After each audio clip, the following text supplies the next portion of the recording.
So good afternoon. I'm Dr. Dale Bratzler. I'm the Chief Quality Officer here at OU Health, and I'm also the university's Chief COVID Officer. I'm going to give a brief update on where we're at in the state of Oklahoma with respect to COVID-19, but then also I want to highlight one study in particular that came out this past week that I think it's really important that people at least understand the implications of Delta variant and why it's important that we still do some practices like wearing masks, social distancing in settings, particularly when we're indoors, to prevent the spread of the disease. So the good news is that our COVID numbers in Oklahoma have definitely improved. If you look at number of cases per day per 100,000 population, we're now down to 53.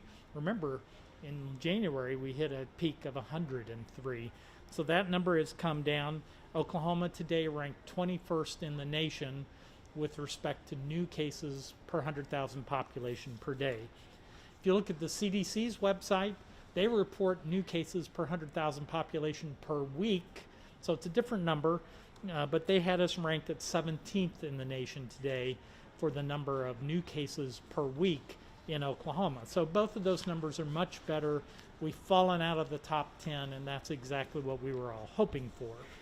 I've updated the graphics that will be sent out with today's number. The State Health Department reported another 1,900 new cases of COVID-19 in the state today.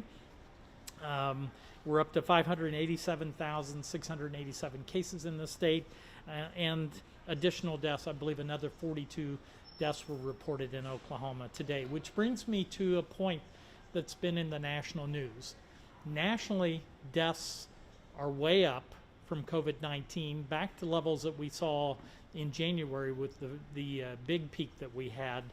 So there's two reasons for that, I believe. Number one, remember Delta variant is more contagious, so a lot more people got infected rapidly. Second, people infected with Delta variant were twice as likely to be hospitalized, and a proportion of those patients will end up in the hospital and are at risk of death from COVID-19. Deaths lag behind hospitalizations. So nationally, the case numbers for COVID-19 are coming down, but the deaths, because they do lag, they're currently very high. I think they will start to trail off in the next week or two, but we're going to continue to see deaths from COVID-19 for some time to come, because many of those people who get that sick that end up in the hospital with COVID-19 can be in the hospital for many weeks.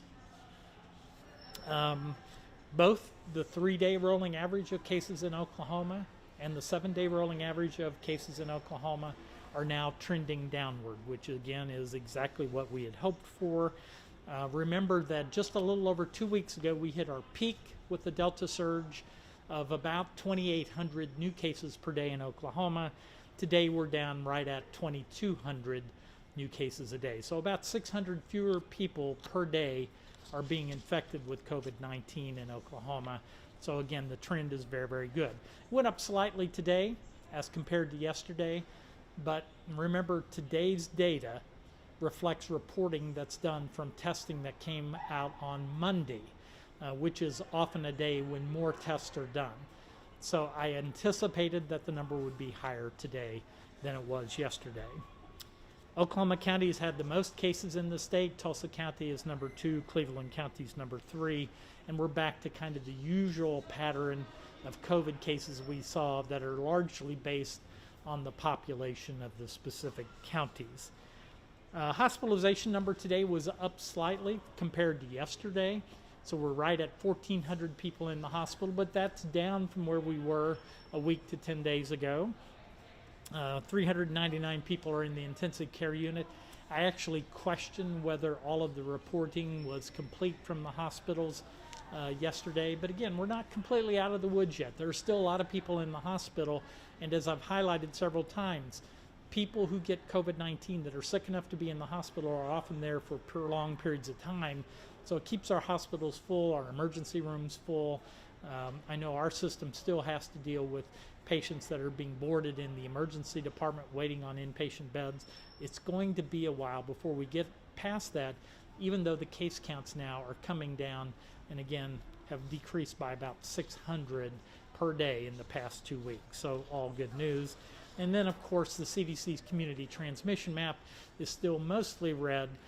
But again, I think if we continue the present trends, particularly if we continue to do things like masking, particularly in those indoor settings where COVID tends to spread, we can see a reduction in the total number of cases.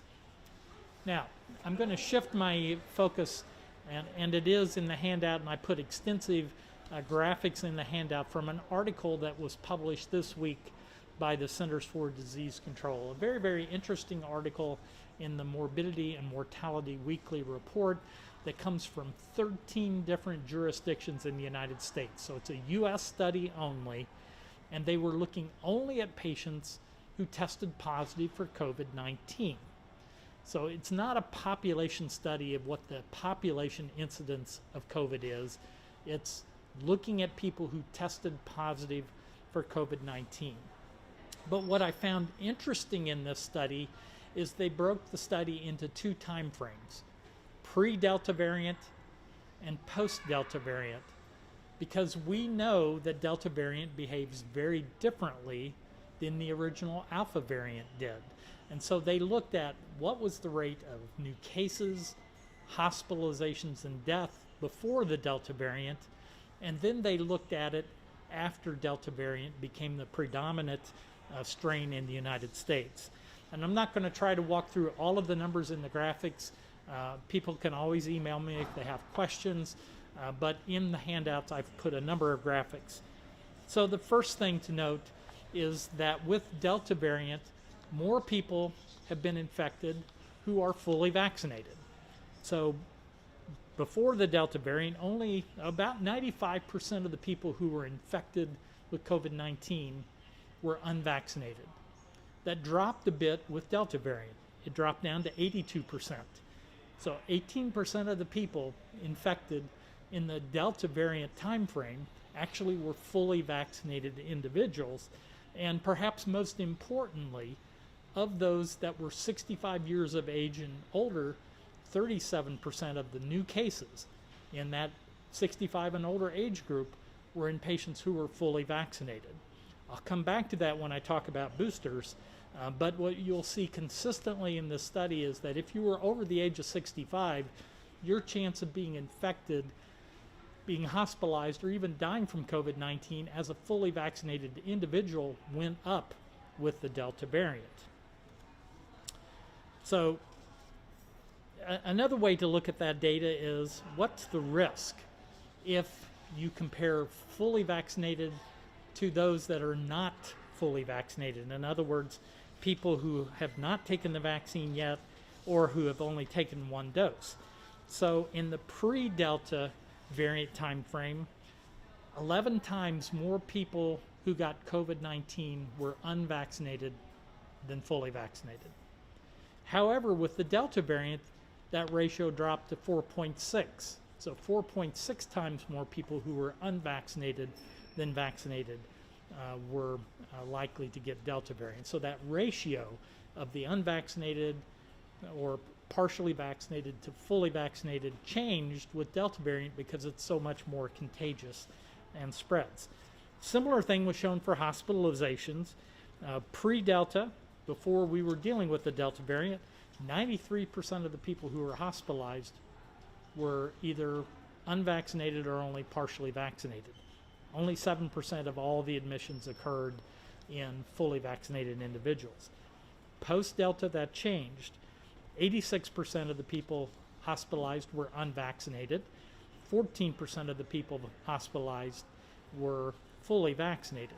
That's actually very close to some of the numbers that we're seeing in our own hospital population now, that still the vast majority of people hospitalized are unvaccinated or partially vaccinated.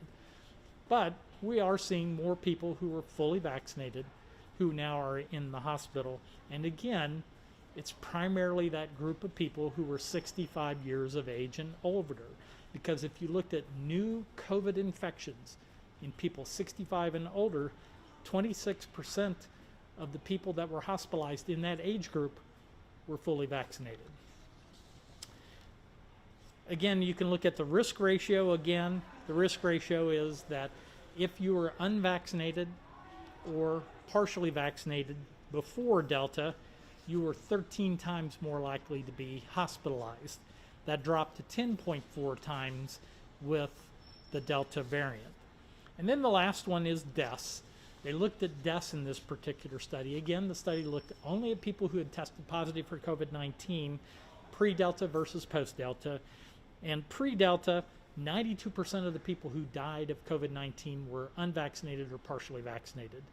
Only 8% had been fully vaccinated. But with Delta variant, that changed. 84% of the people hospitalized and that had death from COVID-19, 84% of the deaths occurred in people who were unvaccinated or partially vaccinated, but 16% occurred in people who were fully vaccinated, again, driven predominantly by people who were 65 years of age and older. 22% of the deaths in the 65 and older age group who had COVID in the Delta time frame died from COVID-19. And lastly, when you look at just the risk of death before Delta, if you were unvaccinated, you were 16.6 times more likely to die of COVID-19. That dropped a little bit, but it's still, if you're unvaccinated or partially vaccinated with Delta variant, you were 11 times more likely to die than a fully vaccinated person. So I summarized it in the last two slides in the handout that you'll receive. The good news, the vaccines are very effective. They really prevent disease. So if you're partially, not fully vaccinated, partially or non-vaccinated, 4.6 times more likely to get COVID-19 during this Delta surge, 10 times more likely to be hospitalized, 11.3 times more likely to die of COVID-19. But the point I wanted to make is that we do see some people come into the hospital, and we do see some people that die that are fully vaccinated, and they're principally in that older age group, that 65 and older age group. 37% of those infected in that age group were fully vaccinated, 26% who were hospitalized were fully vaccinated, and 22% of the deaths in that age group of 65 and older who got COVID during the Delta variant time frame, those are the deaths from the disease. So those are the points I wanted to make today. The good news is cases are coming down in Oklahoma. The 7-day rolling trend is continuing to come down. We're seeing about 600 fewer Oklahomans being infected each day on average than we were just 2 weeks ago. And hopefully we've seen the top of the surge of the Delta variant. Okay. You keep saying that primarily it's that 65 and up that are having these, it's breaking through their vaccination, but they were also the first group to get vaccinated. So it's been longer for them since they received their vaccine.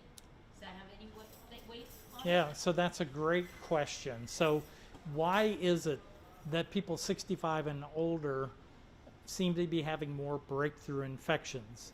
Is it because they're more vulnerable? And as I've talked about before, age is the biggest predictor of hospitalization and death from COVID-19. It is the strongest risk factor. So older people just don't do as well with this disease. But they were also the first people that we vaccinated, that phase one, when we opened up and had so many elderly and nursing home residents that got vaccinated. So one of the question is, are they seeing waning immunity?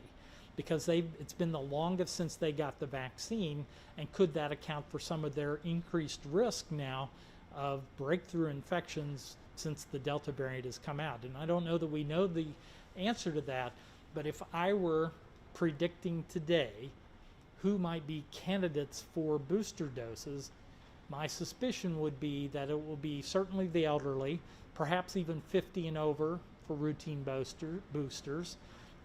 Already have talked about immunosuppressed, they should be boosted. And then what about people who have underlying illness that puts them at high risk of the complications of COVID-19? I think that's possibly a group that CDC or FDA may recommend. Again, I'm fully speculating at this point, but the data have been fairly consistent, particularly with breakthrough infections, that it is the elderly that are having more breakthrough infections, more complications, hospitalizations, and deaths from COVID-19. So FDA and CDC hopefully will tell us quite soon who we can give booster doses to. You've been touching on this, but can you just explain again how the Delta variant is changing the vaccine effectiveness, or is it? Yeah, so the question is, has Delta variant changed vaccine effectiveness? And I would say most certainly yes.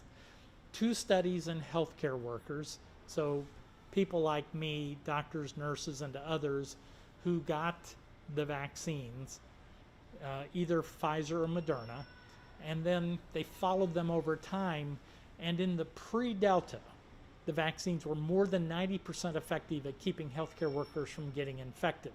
But in post-Delta, since we've seen the surge in Delta, vaccine effectiveness appeared to drop down to 66% or so.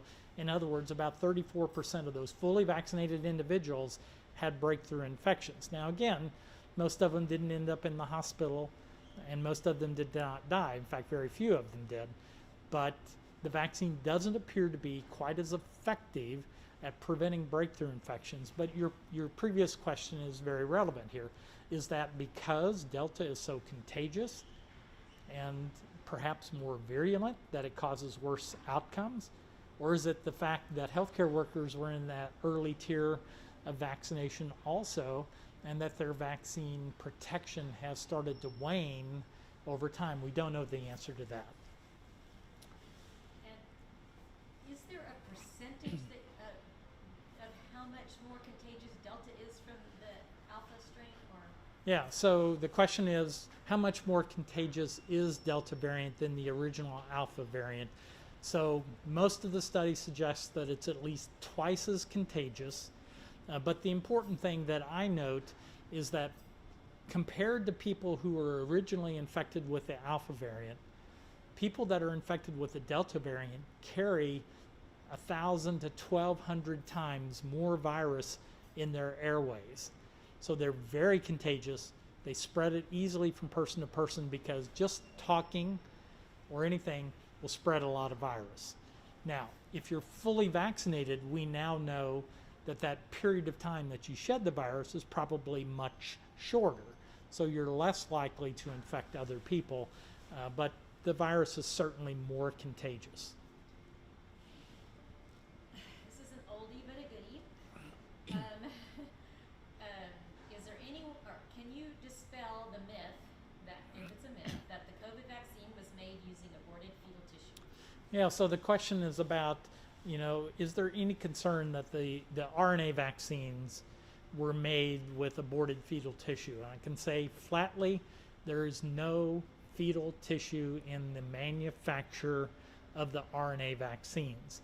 In the original research of RNA vaccines, they did use some fetal cell lines that have been kept alive since the 1950s to do some testing of the technology.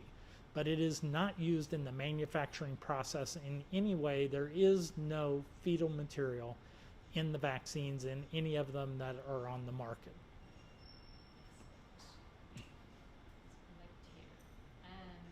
What do you expect with hospitalizations after the events of Labor Day weekend? Are we already seeing those increased numbers, or you said the numbers are going down, so what's the deal? Yeah, so the question is, what potential impact will we see with the hospitalization numbers with Labor Day activities? So we're a little over a week past Labor Day now. I would have expected, particularly with Delta variant, which tends to have a much shorter incubation time, in other words, people get sick faster, that we would have started seeing impact now.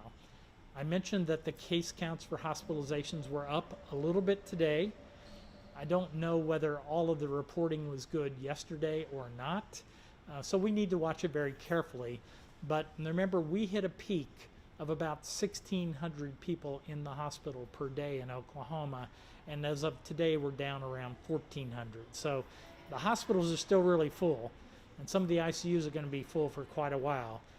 But the number of people in the hospital appears to have come down some. Cases have come down a lot. They have 600 a day. And that bodes well for us because the more people who get infected, the more hospitalizations, the fewer hospitalizations. Do you expect AstraZeneca or Novavax vaccines to eventually receive approval, and are there potential selling points to these vaccines among the vaccine hesitant?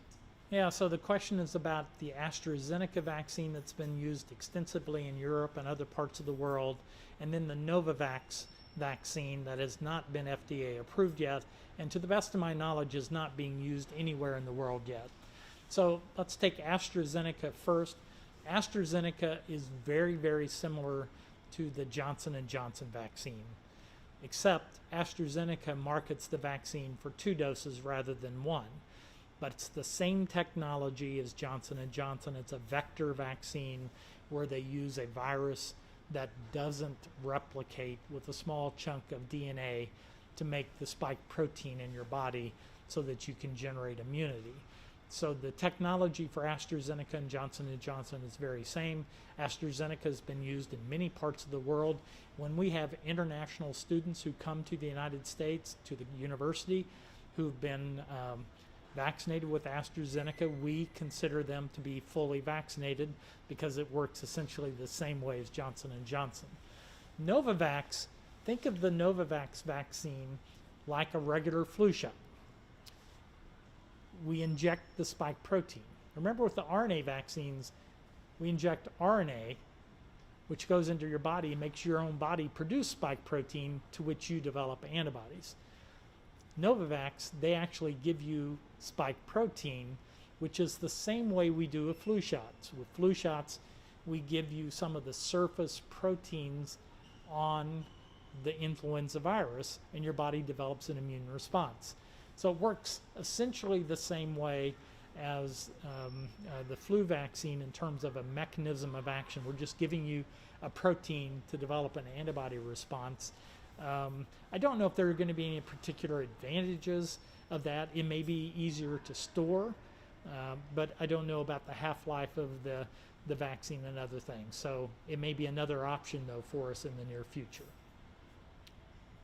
What are the FDA, CDC looking at to decide or not to roll out boosters? Well, so I haven't seen the data that both Pfizer, Moderna, and other companies are providing to CDC.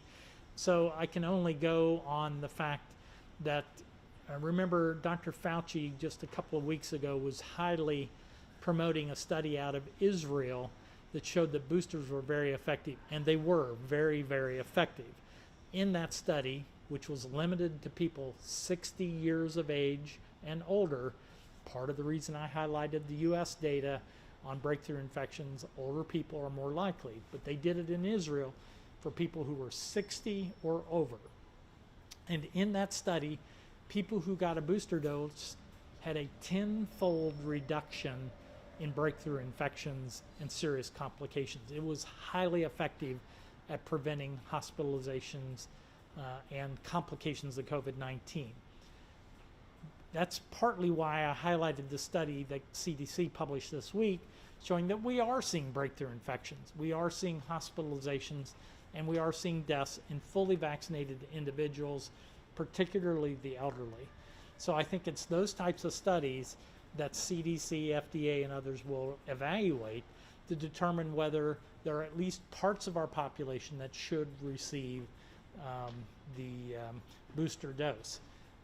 Again, Bratzler's opinion only is that a young, healthy, college-age person who's fully vaccinated, their risk of breakthrough infection remains very low.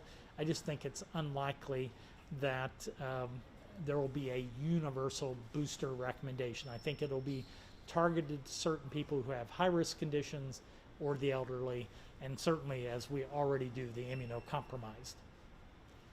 That actually answered the next 2 questions, so I don't have any more. Anything you want to add? So the most important thing is the trends in Oklahoma are really good right now.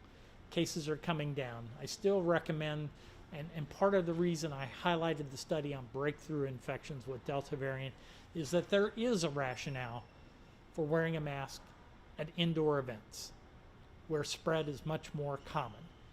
That is because even if you're fully vaccinated, you can get infected. And if you happen to be an older person, who gets reinfected. You can get really sick with Delta variant. So again, that's why CDC went to the recommendation for indoor events, wear a mask whether you're vaccinated or not.